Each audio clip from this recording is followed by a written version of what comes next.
There are several cases involving Mr. Sherlock Holmes that for one reason or another, I was not able to release near the time that they happened. Usually, this was because of the sensitive or possibly embarrassing nature of the case, especially when it involved a person of higher standing. This is true of the case I'm about to relate, but the person who was most affected by it was myself. It occurred during the final year before my marriage caused my leaving my apartment at 221B, Baker Street, and it began with me finding Holmes looking thoughtful, almost sad, so I asked him what was the matter. "I am on the horns of a dilemma, Watson," he replied. "A case with some possibly serious ramifications has come to my attention, and I wish I could give my aid to the individuals involved. However, I have been engaged by a member of a European royal family in another matter, and therefore cannot give this case the attention it deserves." "And this case cannot wait until you would be able to come?" I inquired. "Alas, it does not appear so. The person who sent me the request believes that if the matter is not resolved very soon, one or more young English women will be hurt, perhaps even killed." "My goodness!" I exclaimed. "Holmes, we cannot allow this to happen. In the past, I have done my best to act in your place when you were otherwise engaged. Allow me to do so now." Holmes smiled sadly and said, "While I appreciate your chivalrous offer, there is a complication. The girls in question are at a private all-girls school, and part of its charter is that no man enters the main house. Surely they would make an exception under such dire circumstances? The headmistress has sent an appeal on my behalf to the trustees, but while she believes that the threat is growing more serious by the day, so far they are not convinced. And while they may bend in allowing myself to go even still, I do not believe they would accommodate you until after it is too late." I could think of no reply, so remained silent. A few minutes passed, and then Holmes said, "I have an idea, but it would require a considerable sacrifice on your part." "I am willing to help any way I can, Holmes," I replied. "Do not be so quick to offer. As you have no doubt observed, on occasion, I have used disguises to assist my investigations. Indeed, you have surprised me more than once with your transformations," I replied. He nodded, and then said, "I have passed myself off as a woman more than once. It might be possible for me to do a similar transformation on you if you are willing to undergo the process." I considered this for a while, and then asked, "You feel certain that the risk to the girls at this school is dire enough for such a measure?" "I do," he replied. "I would not put you in such a position otherwise." "Then I will make the attempt." Holmes quickly called a cab and took me to a nearby theater, where he said we would be able to engage the services of a man who had assisted Holmes in making some of his disguises.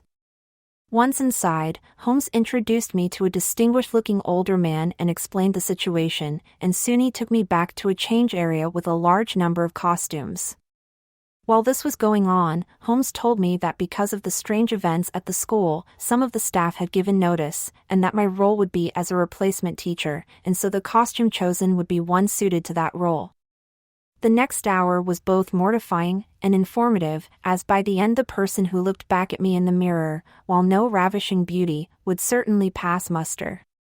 "There is one more thing I can do to assist you," the old actor said as I examined his handiwork, "certain techniques of mental discipline that will assist you to stay in character, so to speak. To aid you with your walk, your voice, your mannerisms." He sat me down and had me focus on a watch, and then, well, things got a little fuzzy, but afterward, I was filled with confidence that I could perform as a woman. My confidence was so high that while Holmes arranged for my arrival at the school, I went out and purchased a luggage set and filled it with clothes, makeup, and accessories that one would expect a woman traveling to have. None of the proprietors I dealt with even blinked at me, and with each interaction, my confidence only grew. Finally, everything was arranged, and I made my way to the school, which was inside an estate given the less than cheerful name of Grimwood, and upon my arrival I was greeted by the headmistress, a charming woman named Isabel Cunningham, and once she read the letter Holmes had prepared with the cover story she would give to the staff that I was a woman named Mary Watson, a recently widowed teacher coaxed out of retirement by the headmistress. Once introductions were made and my luggage was sent to what would be my room, the headmistress began to give me a tour, telling me some of the history of the estate, that the trustees had been able to acquire it a few years previously when the previous owner had passed away without an heir. At the same time she explained the strange occurrences that had caused her to write to Mr. Holmes. What first seemed harmless pranks had been growing more and more serious until several of the staff had given notice claiming the place was clearly haunted, and while no one had yet been hurt, there had been enough close calls that many of the students were also ready to abandon the school. And then the notes came, she said. Notes? I inquired. Come to my office and I will show you. We went back to her office, and she showed me the notes.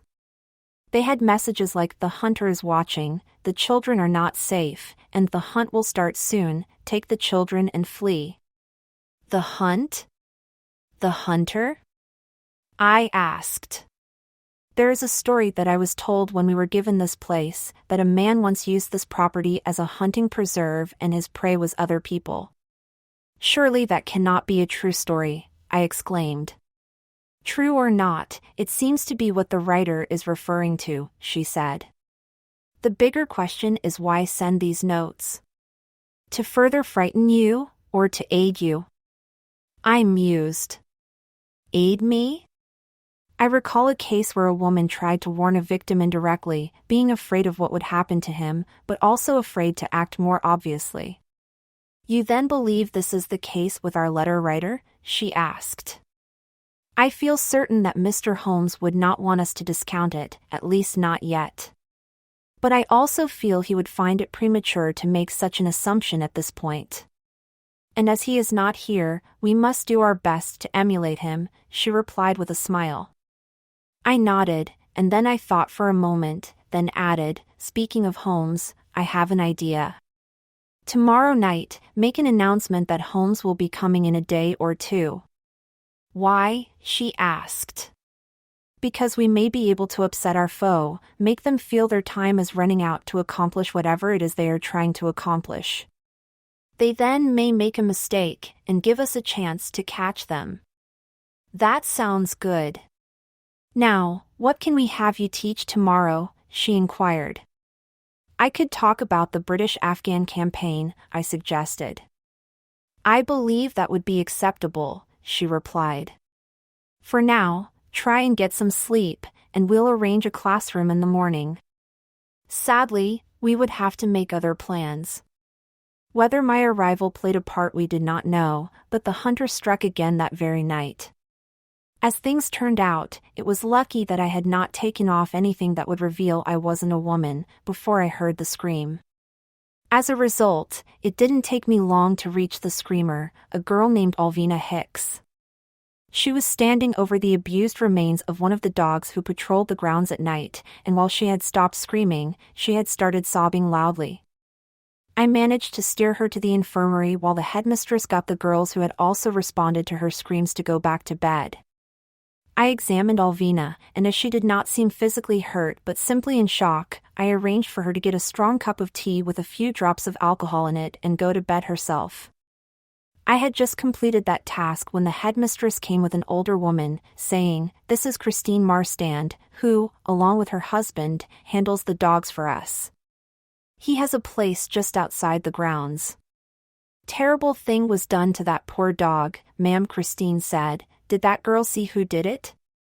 Not clearly, I replied. She described a shadowed creature that stood on two legs like a man, but she also says it had a lion's mane.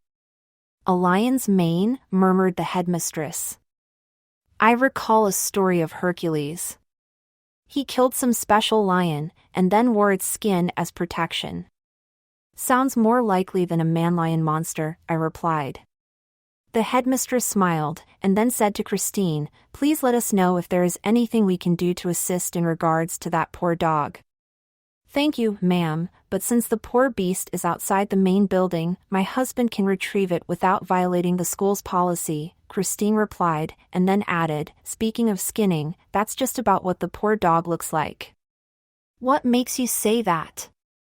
I asked. My husband's dad was the dog man on this estate when Mr. Grimwood himself owned the place, and I came over all the time. Mad about hunting, he used the dogs for fox hunting and the like. Had all manner of skins as trophies, gone now, probably for the best, not the best environment for your girls, ma'am. Died in Africa chasing more wild beasts, he did, or so I heard. My man was grateful when the trustees said they would keep him on, after the old man died without an heir, so long as he never entered the main house, which he never had much anyway. Well, give him our gratitude, the headmistress replied. Christine curtsied and left us. Isabel turned to me and said, "You should try and get some sleep. We are going to not let this incident prevent us from giving the girls their lessons." I nodded, made an attempt at a curtsy, and left. It was only after I returned to my room that the full scale of my failure hit me. I was here as Holmes' eyes and ears, and yet I had done no examination of the dog nor of the surroundings. I felt certain that Holmes would have learned a great deal about our hunter, and I had not only failed to find those hints, I had not even looked. I fell asleep praying that my failure would not end up being a costly one. I got up early enough to make sure I would be presentable for breakfast and then went to join the other teachers at the main table. Of course, the previous night's event was the main topic of conversation, as well as a more in-depth introduction of myself to the others. Once breakfast was over, the headmistress asked me to come to her office. Once there, she said, "I'm sending the notes to Mr. Holmes, because we got another one this morning." She handed me a note that simply said, "The hunt is on, I'm sorry." I sighed and said, "I fear this means our time is limited if we wish to find this hunter before one of the girls gets hurt." The headmistress replied, "I think you're right. Heaven help us. I will mostly pass over my time in the classroom, other than to say my students seem to enjoy my account of the Afghan war, more so than one might expect a group of girls would be. When I wasn't in charge of the girls, I spent the day helping the others, or escorting girls so no one would have to be alone. Perhaps because of this precaution, no signs of trouble were detected during the day, and we reached the supper hour without incident. Then, Christine Marstand came to me and asked me to come to the kennel, because her husband had found some information for me. I went to the kennel, and there were two men there, for not only did I see before me a large man I assumed to be Christine's husband, but beside him was none other than Holmes. I cried. Holmes replied, "It is good to see you, Mrs. Watson." I blushed and remembered my cover, and said to Christine and her husband, "Mr. Holmes was a good friend of my late husband." "Indeed," replied Holmes, "and when your headmistress told me of the goings-on here, I sent out some inquiries. And I discovered that the previous owner of this estate had a son." "How can that be, Mr. Holmes?" asked Christine's husband. "I was a lad here then, and he never married that I know of." "He didn't marry here," replied Holmes, "but he did have a child while in Africa.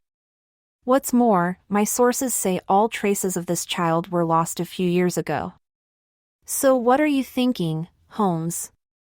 I asked. I dislike making theories without facts. I only came to reassure you that I have not forgotten this problem, even as I have been working on my other case. "Does this mean you will not be staying?" I asked, trying to keep my disappointment from showing in my voice.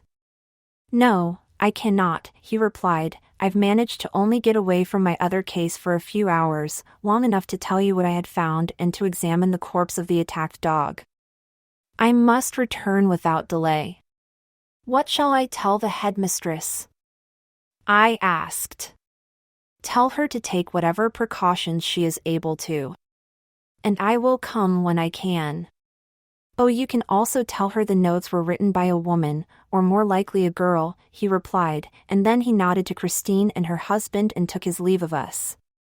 Christine offered to escort me back to the school, but I said, "That would have you returning on your own." "I'll manage."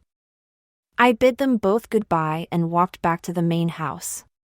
But about halfway there I distinctly heard a girl crying somewhere in the bushes, and turned to investigate. I called out as I approached the bushes, but instead of a response the crying cut off, and I heard someone running away. I was going to pursue but stopped when I realized that on the ground in front of me was a girl's skirt and blouse, the same color as the uniforms worn by the students. I must admit that I was so taken aback that I lost all sense of which direction the fleeing person had gone. Not knowing what else to do, I picked up the clothes and made my way back to the main house, and took them to the headmistress. I told her about what Holmes had told me, as well as what had happened to me on the way back, and she said, "That was rather foolish of you. This so-called hunter could have been there. So could have one of your students." "And I did find these," I replied, showing her the clothes. "My goodness. Those look like two of the items that some of our students and staff have claimed to be stolen since the start of our troubles," she exclaimed. "I remember you mentioning the loss of clothing as part of your issues. So these were not the only items missing?" "Oh yes. The teacher you are replacing, Grace Brooks, claimed her main reason for leaving was the number of clothing items stolen from her," the headmistress said. "Strange," I replied. "I agree," she said, "but regardless, I am going to make an announcement that we should expect Sherlock Holmes any day, as we discussed." "Excellent," I replied. "I only wish it was truly the case." "My feeling is things will only get worse," she said with a sigh. So it was that the next morning the headmistress made the announcement to the girls, who were much relieved, so that my secret hope that the writer of the notes, who I was convinced was one of the students, was dashed. This only added to my frustration in terms of my attempts to unravel this mystery. Holmes had done more while in London working another case than I had accomplished being here. So then I decided that I would drop the pretense of being a teacher, although I would not reveal that I was really a man. Because I didn't want to blindside the headmistress, I went to her office after breakfast and told her my plans, and she said, "I'm unsure, but hopefully it will be for the best." So later that morning, when the girls came to me, I confessed I was an agent of Holmes, and we discussed the case. One of the girls said, "I'm sure whoever it is has been using the secret passages." "Secret passages?" I asked. "Sure. My family's home is like this place, and it has a whole set of secret passages. They were made for the servants, so they didn't bump into the family while doing their jobs. My family home has those too," another girl added, "and we have a tunnel that goes from inside the house to a bolt hole in the grounds too. First time I saw the old guardhouse here I thought it might have one." "Old guardhouse?" I inquired. "Sure. Here is a map they gave us of the grounds," she said, and pulled out a piece of paper from her books. "Here is the main house, over there is the kennels, the stables, and the homes of most of the outside workers. But here," she said, and pointed to a spot on the map, "here is the old guardhouse." I looked at the map, and pointed to a spot near where she had indicated, saying, "What's that?" "That's where the head groundskeeper lived," she replied. "He left near the start of our troubles, we figured he got scared away." A thought came to me, and I said, "You girls want to help me find out?" The girls smiled in me, and all of them nodded.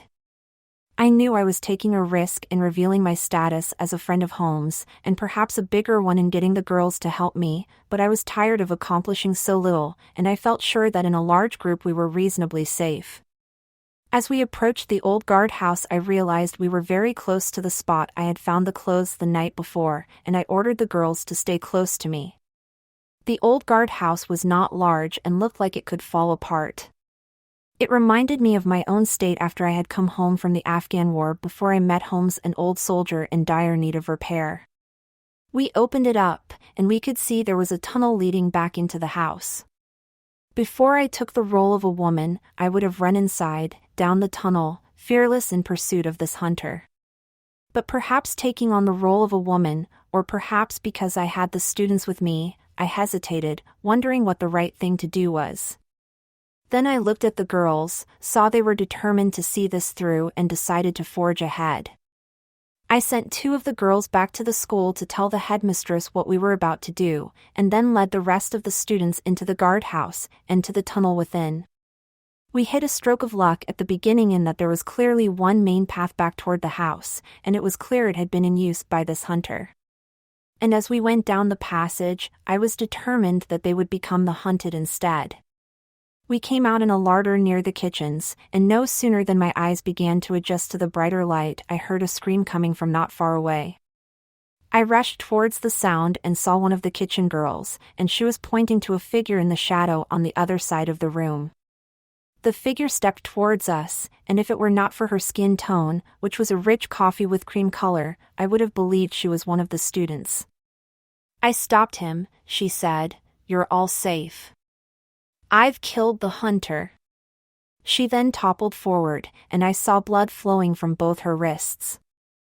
I rushed the girl to the school's infirmary while sending a couple of the girls to find the headmistress.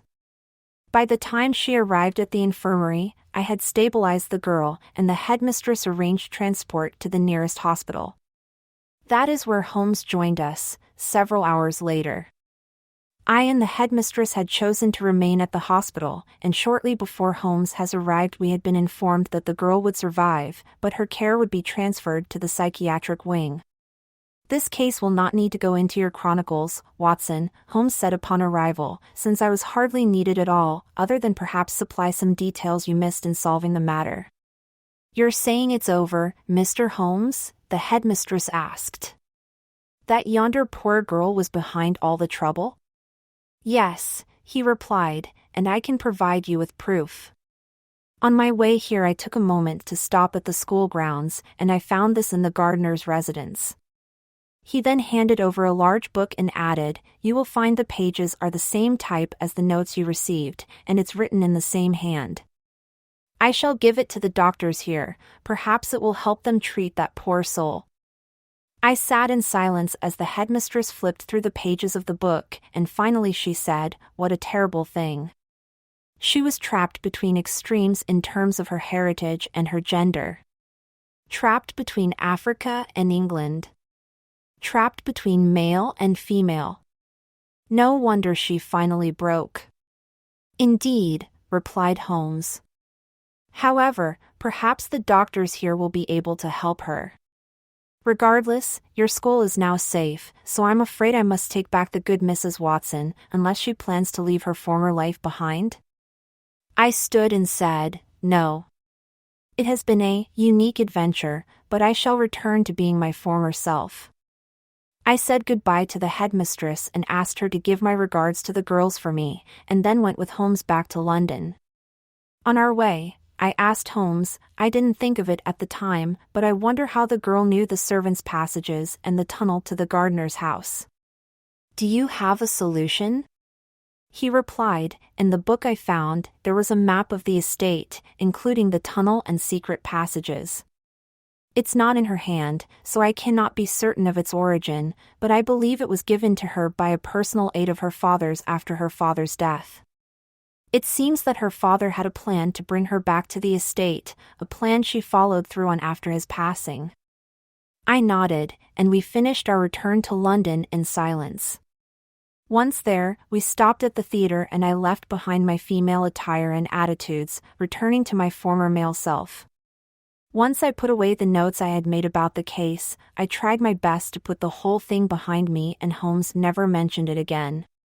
But my brief time as a woman would come back to my mind, and even after I married, I would find myself wondering about the gulf between the sexes. I found myself feeling a strong empathy for the girl at the center of the case, feeling that I had something in common with her struggle between a male and female side. So finally I had decided to write the adventure out and give it to my wife, hoping for her understanding. And all I will say of her response is that I received more grace than I thought possible. Dr. John Watson, July 25, 1915.